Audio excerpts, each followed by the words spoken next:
मीरा मौर्य की सुबह हमेशा खास होती थी। लखनऊ के सबसे बड़े बिजनेसमैन रघुनाथ मौर्य की इकलौती बेटी होने का मतलब था कि दुनिया की हर सुख सुविधा उसके कदमों में थी। सुबह उठते ही महंगी कॉफी, विदेशी ब्रांड के कपड़े और एक चमचमाती गाड़ी जो उसे जहां चाहे पहुंचा दे। मीरा को यह सब इतना सामान्य लगता था कि वो कभी सोचती भी नहीं थी कि ये सब हर किसी को नसीब नहीं होता है। उस दिन मीरा तैयार हो रही थी। आईने के सामने खड़े होकर उसने अपनी इटालियन सैंडल पहनी, बालों को संवारा और एक बार खुद को ऊपर से नीचे तक देखकर संतोष की सांस ली। आज उसे मौर्य मॉल जाना था। उसके पिता रघुनाथ मौर्य ने उसे कहा था कि वो एक बार मॉल का चक्कर लगाए और देखे कि सब कुछ ठीक ठाक चल रहा है या नहीं। मौर्य मॉल पूरे लखनऊ की शान था। 5 मंजिला इमारत, चमकते फर्श और सैकड़ों दुकानें। पूरा मॉल हमेशा गुलजार रहता था। शहर का कोई भी आदमी हो, वो किसी न किसी काम से मौर्य मॉल जरूर आता था। मीरा की गाड़ी जब मॉल के मुख्य द्वार पर रुकी तो उसने देखा कि बाहर काफी भीड़ थी। लोग आ जा रहे थे। फेरी वाले अपना सामान बेच रहे थे। मॉल के बाहर एक किनारे पर कुछ लोग बैठे थे जो आने जाने वाले लोगों के जूते पॉलिश कर रहे थे और टूटी चप्पलें सिल रहे थे। मीरा गाड़ी से उतरी और अपना पर्स संभालते हुए आगे बढ़ने लगी। तेज धूप थी और उसने अपना चश्मा ठीक किया। तभी अचानक उसके पैर में कुछ अजीब लगा। उसने नीचे देखा तो उसकी महंगी इटालियन सैंडल का अगला हिस्सा उखड़ गया था। सैंडल की पट्टी टूट चुकी थी और वो एक कदम भी ठीक से नहीं रख पा रही थी। मीरा के माथे पर तेवर चढ़ गए। ये क्या बकवास है, उसने धीरे से खुद से कहा। उसने इधर उधर देखा। वो मॉल के अंदर इस हालत में नहीं जा सकती थी। उसके ड्राइवर राजेश ने पूछा, मैडम जी क्या हुआ? सैंडल टूट गई, देखो कोई है क्या पास में जो इसे ठीक कर सके? राजेश ने आगे देखा। मॉल की बाईं तरफ कुछ दूरी पर एक युवक बैठा था। उसके सामने एक छोटी सी चटाई थी। उस पर धागा, सुई, चमड़े के टुकड़े और पॉलिश की कुछ शीशियां रखी थी। वो पूरी तरह से काम में मगन था। मैडम, वहां एक मोची है, शायद वो ठीक कर दे। मीरा ने उस दिशा में देखा और नाक चढ़ा ली, लेकिन कोई और चारा नहीं था। वो एक पैर से लंगड़ाती हुई उस युवक की तरफ बढ़ी। वो युवक कोई 20-22 साल का रहा होगा। सांवला रंग, मजबूत हाथ और चेहरे पर पसीने की बूंदें। उसने एक पुरानी सी कमीज पहनी हुई थी और उसके बाल थोड़े बिखरे हुए थे। वो किसी का टूटा जूता सिलने में इतना व्यस्त था कि उसे मीरा के आने का एहसास ही नहीं हुआ। ए लड़के, मीरा ने आवाज लगाई। युवक ने ऊपर देखा। उसकी आंखें साफ और शांत थी। जी मैडम जी, ये सैंडल टूट गई है, ठीक कर सकते हो इसे? उसने सैंडल की तरफ देखा, फिर धीरे से उसे मीरा के हाथ से लिया। उसने ध्यान से उखड़ी हुई पट्टी को देखा और बोला, हां ठीक हो जाएगी मैडम, बस 2 मिनट लगेंगे। मीरा वही खड़ी हो गई। उसे इस जगह रुकना बिल्कुल पसंद नहीं आ रहा था। धूप सीधे उसके चेहरे पर पड़ रही थी और आसपास के लोग उसे देख रहे थे। युवक ने बड़े ध्यान से सैंडल की पट्टी को धागे से बांधना शुरू किया। उसके हाथ तेज और कुशल थे। काम करते करते वो अचानक बोला, मैडम ये सैंडल काफी पुरानी है, इसमें 2-3 जगह से और भी कमजोरी आ गई है। मीरा ने कुछ नहीं कहा। युवक आगे बोला, आप जैसे बड़े घर के लोग भी सैंडल सिलवाते हैं क्या? आपको तो नई ले लेनी चाहिए। ये पुरानी किसी को दे दीजिए जिसे जरूरत हो। बात बिल्कुल सीधी थी।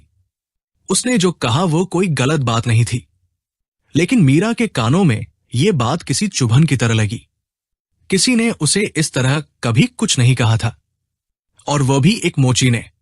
तुम्हें मुझे कोई सलाह देने की जरूरत नहीं है, तुम चुपचाप अपना काम करो। मीरा की आवाज में ठंडक आ गई। युवक ने ऊपर देखा लेकिन कुछ नहीं बोला, चुपचाप अपना काम करता रहा। थोड़ी देर में सैंडल तैयार थी। उसने मीरा को वापस दी और बोला, लीजिए मैडम बन गई, अब कुछ दिन और चलेगी। मीरा ने पर्स खोला और 500 रुपए का नोट निकाला। उसने वो नोट उसकी तरफ बढ़ाया जैसे कोई किसी पर एहसान कर रहा हो। युवक ने नोट की तरफ देखा और फिर मीरा की तरफ। मैडम, सिलाई के बस 20 रुपए होते हैं, 500 दे रही हूं, रखो इसे। मीरा ने कहा जैसे ये बात खत्म हो गई हो। नहीं मैडम, युवक ने शांत आवाज में कहा, मैंने जितना काम किया उतने ही पैसे लूंगा, बस 20 रुपए ही दीजिए। मीरा को लगा उसने सही सुना नहीं। क्या कहा तुमने? बस 20 रुपए दीजिए। 500 नहीं चाहिए मुझे, मेरा काम बस 20 रुपए का ही है। मीरा का चेहरा लाल हो गया। वो समझ नहीं पा रही थी कि ये लड़का 500 रुपए ठुकरा कैसे रहा है। उसे लगा ये तो उसका अपमान है, जैसे वो कह रहा हो कि उसकी दया की जरूरत नहीं है उसे। तुम जानते हो कि मैं कौन हूं? मीरा ने कड़क आवाज में पूछा। जी नहीं मैडम, लेकिन आप जो भी हो, मेरा काम 20 रुपए का ही है। युवक की आवाज में कोई डर नहीं था, कोई रुकावट नहीं थी। मीरा ने 500 का नोट उसके सामने जमीन पर रख दिया।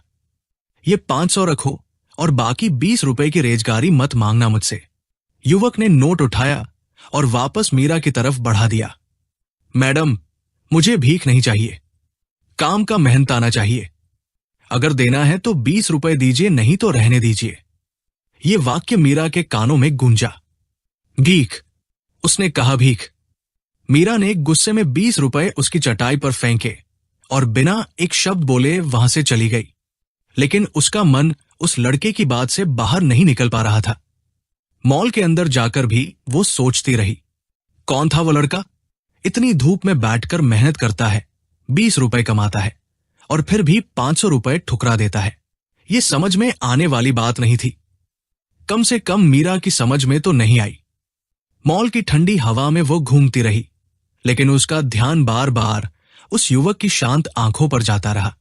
बाहर धूप में बैठा वो लड़का, जिसका नाम उसने पूछा भी नहीं था, मीरा के मन में एक अजीब सी बेचैनी छोड़ गया था। मीरा मौर्य उस दिन मॉल से निकली तो उसके चेहरे पर एक अजीब सी उलझन थी। आमतौर पर जब वो मौर्य मॉल से बाहर निकलती थी तो उसके हाथों में शॉपिंग बैग होते थे, होठों पर हल्की मुस्कान होती थी और मन में एक संतोष होता था कि दिन अच्छा बीता। लेकिन आज कुछ अलग था। हाथ खाली थे, मन भारी था और उस लड़के की बात बार बार दिमाग में घूम रही थी। भीख नहीं चाहिए मुझे, काम का मेहनताना चाहिए। गाड़ी में बैठते ही उसने राजेश से पूछा, वो लड़का जो बाहर बैठा था, उसका नाम पता है तुम्हें? राजेश ने शीशे में मीरा को देखा और बोला, नहीं मैडम, पहले कभी ध्यान नहीं दिया। मीरा ने खिड़की से बाहर देखा। वो युवक अभी भी वही बैठा था, किसी और ग्राहक के जूते पर ब्रश फेर रहा था। धूप और तेज हो गई थी, लेकिन उसके चेहरे पर कोई शिकायत नहीं थी। मीरा ने नजर हटा ली और घर की तरफ चलने का इशारा किया। रात को खाने की मेज पर उसके पिता रघुनाथ मौर्य ने पूछा, कैसा लगा मॉल? ठीक था, मीरा ने संक्षेप में जवाब दिया। रघुनाथ मौर्य अपनी बेटी को अच्छी तरह जानते थे। वो समझ गए कि कुछ बात है जो उसके मन में घूम रही है, लेकिन उन्होंने ज्यादा कुछ नहीं पूछा। रात को बिस्तर पर लेटे हुए मीरा की आंखों के सामने बार बार वही दृश्य आता रहा। धूप में बैठा एक युवक, पसीने से भीगी कमीज और वो शांत आवाज जिसमें जरा भी कंपन नहीं था जब उसने 500 का नोट वापस किया था। अगली सुबह मीरा ने तय किया कि वो फिर मॉल जाएगी। खुद से उसने कहा कि ये काम के सिलसिले में जाना है। पापा ने कुछ कागज मंगवाए हैं मॉल के मैनेजर से, लेकिन अंदर से वो जानती थी कि उसे उस लड़के को एक बार फिर देखना है। ये समझना है कि आखिर उस मामूली से दिखने वाले युवक में ऐसा क्या था जो उसके मन को इतना बेचैन किए हुए था। मॉल पहुंचते ही उसकी नजर सबसे पहले उस कोने की तरफ गई जहां वह युवक बैठता था। वो वही बैठा था। आज उसने हल्के नीले रंग की कमीज पहनी हुई थी। सामने एक बुजुर्ग महिला बैठी थी और वो उनकी चप्पल ठीक कर रहा था। बुजुर्ग महिला कुछ कह रही थी और वह मुस्कुराते हुए उनकी बातें सुन रहा था। उसकी उस मुस्कान में एक अजीब सी गर्माहट थी। मीरा थोड़ी देर उसे देखती रही। तभी मॉल का एक सुरक्षा गार्ड, जिसका नाम भगवान सिंह था और जो कई सालों से मौर्य मॉल में काम करता था, उस युवक के पास आया। मीरा ने देखा कि गार्ड का चेहरा सख्त था। ए मनोज, गार्ड ने तेज आवाज में कहा। तो उसका नाम मनोज था। मनोज ने ऊपर देखा। बुजुर्ग महिला ने भी चौंक कर गार्ड की तरफ देखा। क्या बात है भगवान सिंह जी? मनोज ने शांत आवाज में पूछा। कल तुमने मैडम के साथ बदतमीजी की थी। मैंने सुना इसके बारे में जो कल सब यहां हुआ था। गार्ड ने हाथ कमर पर रखे और रौब से खड़ा हो गया। मैंने उनसे कोई बदतमीजी नहीं की थी। मनोज ने सीधे गार्ड की आंखों में देखते हुए कहा, तुमने मैडम को उल्टा जवाब दिया, उनके पैसे वापस किए। ये सब क्या था? ये मेरा स्वाभिमान था।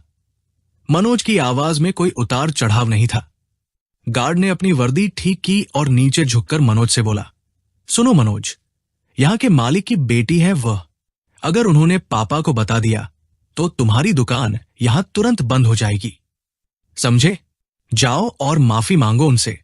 मनोज ने बुजुर्ग महिला की चप्पल एक तरफ रखी, उठकर खड़ा हुआ और गार्ड की आंखों में देखा। भगवान सिंह जी, मैंने कल कुछ गलत नहीं किया था। मैंने बस इतना कहा था कि मेरे काम का उचित दाम दीजिए। इसमें माफी मांगने वाली कोई बात ही नहीं। तुम समझते क्यों नहीं हो? गार्ड थोड़ा और ऊंची आवाज में बोला, यह तुम्हारी रोजी रोटी का सवाल है, एक माफी से क्या जाता है तुम्हारा? मनोज ने एक लंबी सांस ली और बोला, साहब, बहुत कुछ जाता है। जब इंसान एक बार बिना गलती के माफी मांग लेता है तो फिर वो हर बार ऐसे ही झुकता रहता है। मैं अपनी मां को क्या जवाब दूंगा? उसने मुझे सिखाया है कि गलती हो तो तुरंत सिर झुकाओ, गलती ना हो तो हमेशा सिर उठाकर चलो। गार्ड का चेहरा और सख्त हो गया। बहुत ज्यादा बोलते हो तुम,